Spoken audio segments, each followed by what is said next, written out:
So welcome to the first chapter of the high impact science. It is magnetism. Now, for many years, it has been known that a naturally occurring material known as lodestone, which is a form of iron core, attracts some materials when they are brought close to it. Again, when suspended freely, the lodestone settles facing arbitrarily north-south direction. Now, this property of lodestone has been used to make the present-day magnets. Magnets attract some materials but not others. An object which is attracted by a magnet is called a magnetic material. An object which is not attracted by a magnet is known as a non-magnetic material. Metals such as cobalt, iron, and nickel, together with all of their alloys which are strongly attracted by a magnet, are called ferromagnetic materials. Some examples of non-magnetic materials are copper, brass, aluminum, wood, and glass. However, experiments with very strong magnets have shown that these non-magnetic materials have very weak magnetic properties.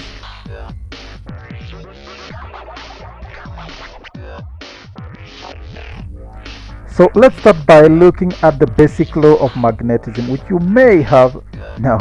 Actually, you certainly have noticed it in everyday life. That when you bring a north pole of a magnet, let's say you have two magnets and you bring the north pole close to another north pole, you realize the two magnets repel. Same case if you have a south pole and you bring close to another south pole, you realize the poles again repel. But when you bring a north pole close to a south pole, you realize the two magnets attract. It makes a lot of sense. Now, in the basic law of magnetism, a north pole attracts a south pole and repels another north pole, while a south pole will always repel a south pole. Now, this can be summarized in a general law stated, like poles repel and like poles attract, period. That's the basic law of magnetism. But in every day you may handle a magnet and you may not realize which is the north pole and which is the south pole. The polarity of a magnet can be tested by bringing both its poles in turn adjacent to the known poles of a suspended magnet.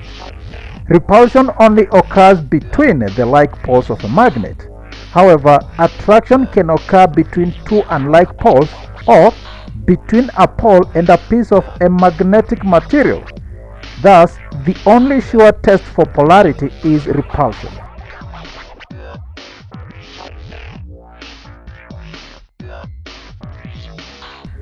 Again, when a magnetic material is placed near one pole of a magnet, it is attracted. Now, this shows that there is a magnetic effect in the space around a magnet. But then again, there is a certain maximum distance from the magnet beyond which the magnetic effect is not felt. Now, the region or space where the magnetic influence is felt is called the magnetic field. The field is stronger near the poles of the magnet and it's weaker further away from the poles.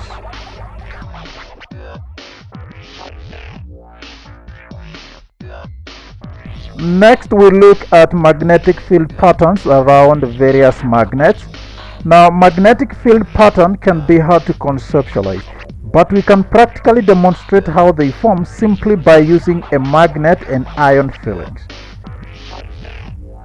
So, starting with a white background and a bar magnet, and place a transparent glass above the magnet. Now, carefully sprinkle iron fillings over the glass. You will notice how the fillings arrange themselves around the magnet.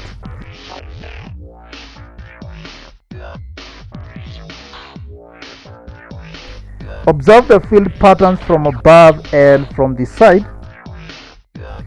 On the side, you will notice that the field is three-dimensional, meaning the magnetic field extends in all directions from the North Pole and wraps back around to the South Pole. Now try this with a horseshoe and a ring magnet to see how the fields are different from this one.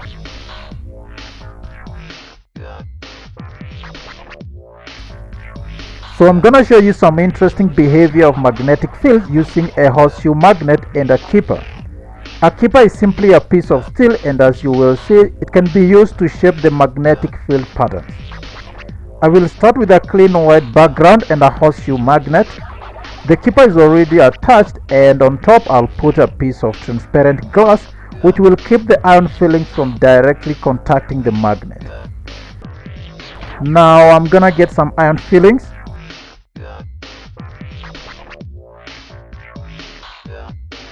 And here I'm moving the glass with iron fillings on top of it. Notice how the iron fillings form curves at the end of the magnet. That is because the fillings are like little magnets and line up based on the magnetic fields of the horseshoe magnet. Just how much they accept the magnetic field is called their magnetic permeability. Different materials accept magnetic fields to different degrees. The molecules of air do not accept magnetic field easily, whereas the iron fillings do. One leg of the horseshoe magnet is the North Pole and the other is the South Pole. So the little magnets that are the iron fillings line up with their South Poles attracted to the North leg, and the North Poles attracted to the South leg. Because there are many of these iron fillings, there are many of these small magnets. Their opposite poles attract each other, so they stick together end to end, forming lines. These lines of little magnets also space themselves apart. Where they are close together, the magnetic field is stronger, like close to the end of the legs. Where they are far apart, the magnetic field is weaker. Notice that between the legs of the horseshoe magnet, field lines line up pretty uniformly. That means the magnetic field there has a fairly even strength. Here's a closer look at one end of the magnet. Notice how the fillings adjust to the strength of the magnetic field coming from the magnet below.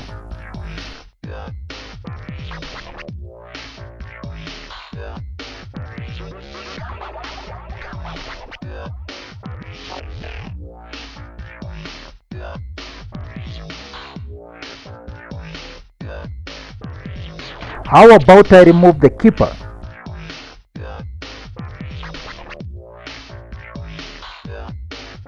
What happens is that the magnetic field in the air and at the legs is much stronger, and so attracts the iron fillings more strongly. Remember, the magnetic permeability of the steel keeper is higher than that of air. Another way of saying that is that the keeper accepts the magnetic field much more than the air does. So with the keeper, most of the field was in the keeper and not much was in the air. So the fillings which were in the air didn't get much of the field, whereas with no keeper around, all the magnetic field is in the air and so it's much stronger. In fact, the field is so strong that it is able to lift the fillings vertically up the glass. The fillings are actually showing the field in 3D.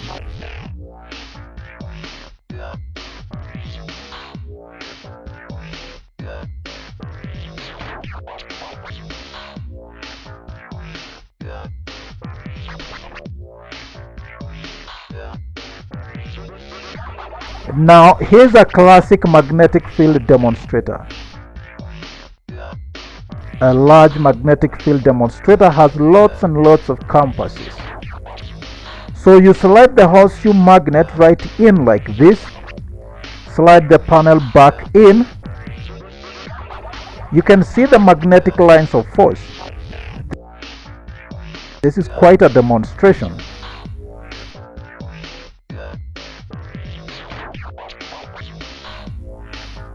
Again, I can remove this panel to test for another magnet, and I can return it at will.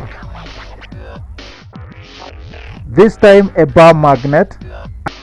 I place it centrally and return the panel back. Now you can see the magnetic lines of force are very prominent. Awesome. Now the magnetic field lines have the following properties. 1. They originate from the North Pole and end at the South Pole. 2. They live and meet a surface at right angles. 3. They repel each other sideways and cut a stretched elastic band. Finally, they are closer together where the field is strongest. We've seen that at the pole ends of each magnet.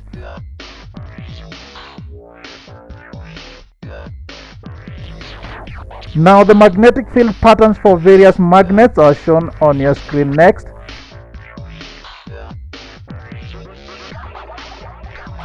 So the magnetic field patterns for a bar magnet, pretty simple as it is on your screen.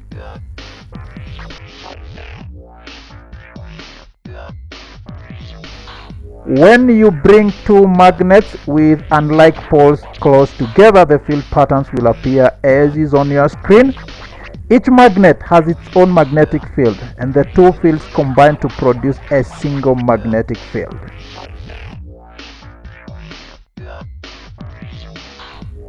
For a horseshoe magnet, it is as is on your screen. We had demonstrated that. So for this horseshoe magnet, the direction of the lines of force is from the north pole to the south pole. The field lines between the poles are more concentrated. Now, a horseshoe magnet is therefore more powerful than a bar magnet.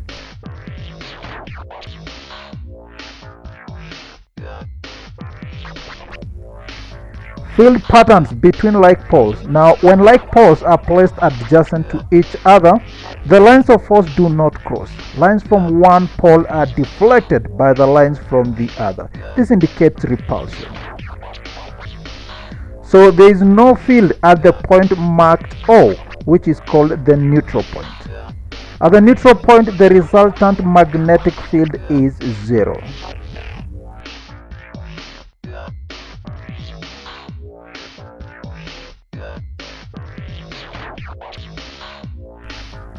Next, we look at the Earth's magnetic field. Now, the north pole of a suspended magnet points roughly to the geographical north of the Earth.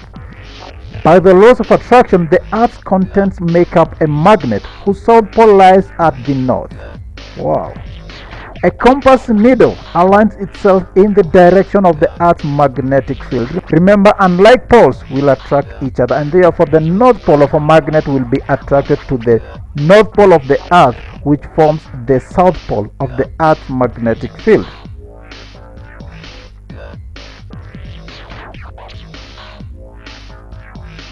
Now,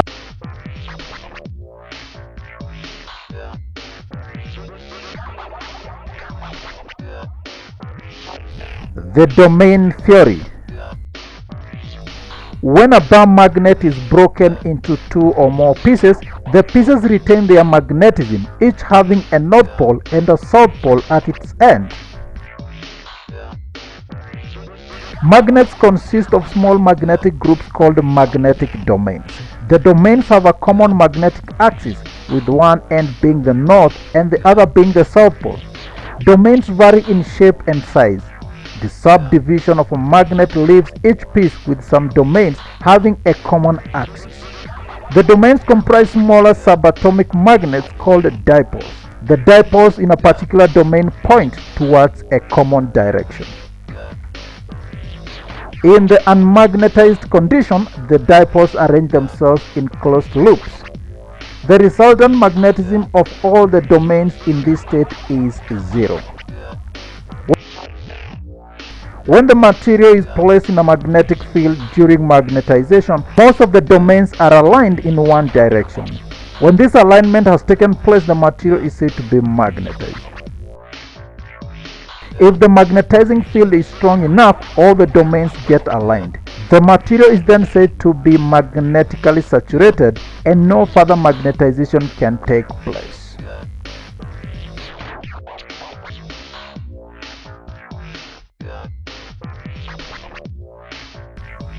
Magnetization. The process of making a magnet from a magnetic material is called magnetization. The magnetic material may attain the magnetism temporarily or permanently. The methods used in magnetization include single touch method, double touch method, electrical method, and induction. Single touch method. The piece to be magnetized is placed on a flat surface. One pole of a bar magnet is placed on the piece as shown here. Stroke the piece with the bar magnet. When the magnet reaches point B, lift it and place it back to the position A and repeat the process several times. The upper surface of the piece gets magnetized. Now turn the bar and magnetize the other side in the same manner. The point A will get the same polarity as that of the magnet, and point B will attain a polarity opposite to the pole of the magnet being used. You can now test for magnetism by placing the piece near magnetic materials like iron nails.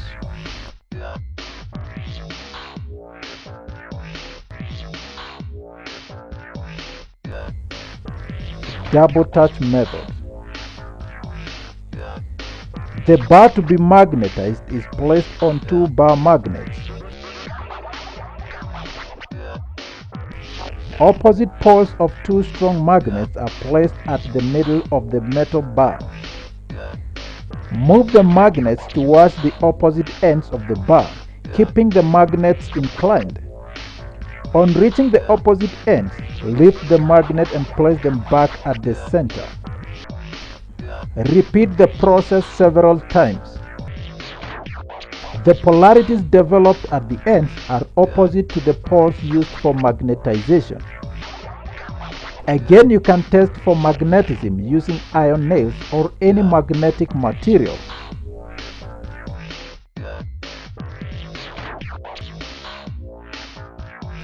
Electrical method. The bar to be magnetized is placed inside a long coil of insulated copper wire. The copper wire is connected to a source of direct current. When the circuit is closed, a strong current passes through the coil of the insulated copper wire and the bar becomes a magnet. The polarity of the created magnet depends on the direction of current. If the bar is viewed from one end and the current is found to be flowing in a clockwise direction, that end attains south polarity. If the current appears to be flowing in an anti-clockwise direction, that end attains north polarity. If it is a steel bar, it becomes a permanent magnet. If it is a soft iron bar, then it becomes a strong bar magnet and is called an electromagnet. This electromagnet loses the magnetism as soon as the current is stopped. Test the magnetism using iron fillings or iron nails. You realize the iron fillings fall off once the current is stopped as the bar ceases to be a magnet.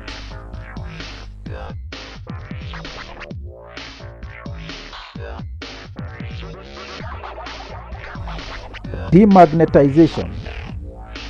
The magnetic property of a material can be destroyed by rough handling, heating, induction, or use of electricity. Hammering, dropping, and rough handling of a magnet can cause demagnetization.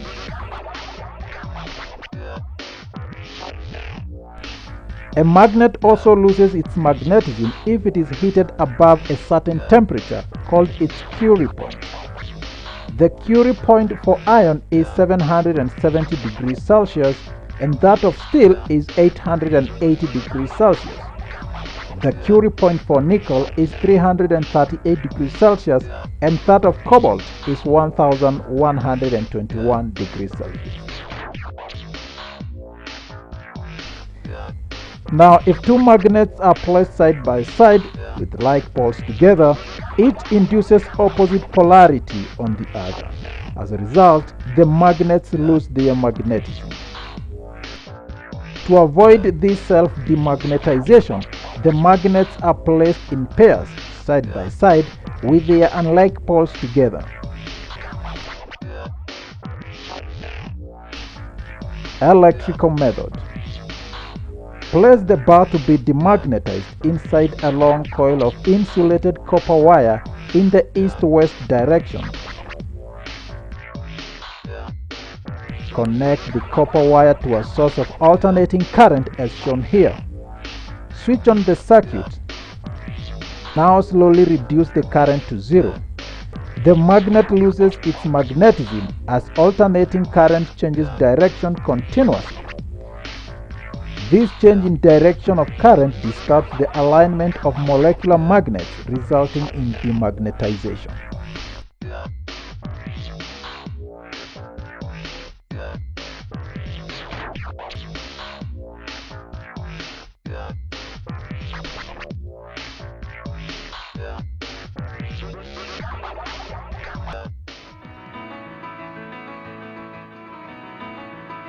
Humans have long been fascinated with what exactly it is that makes up the world we live in. Today we know that atoms are the fundamental building blocks of matter, but this was not always the case. It took humankind many thousands of years to accept atomic theory as an explanation of how the elements in nature fit together. Almost 2,500 years ago, the Greek philosophers Leucippus and his student Democritus first proposed that objects were made up of many indivisible particles of various shapes and sizes that they called atoma, from the Greek word for uncuttable. Around 360 BC, Plato gave mathematical shapes to the four roots or basic elements: earth, fire, air, and water that the Greeks believed made up all the universe. And in 350 BC, Aristotle added a fifth element that he called quintessence. He thought that this was the element of the heavens. However, he rejected the theory of atomism put forward by Democritus. After the fall of the Greek and Roman empires, scientific thinking was suddenly seen as magic, causing science in Europe to stagnate throughout much of the Dark and Middle Ages. It would take a full 1,600 years before scientists like René Descartes and Sir Isaac Newton would once again put forward the theory of a universe made up of small particles or atoms hooked or glued together. The 1700s was a very exciting time for science. Amid great political and religious upheaval, it seemed that humans were ready to look at the world in a new way. Many new discoveries were made and investigated. In particular, the discovery of electricity propelled science forward.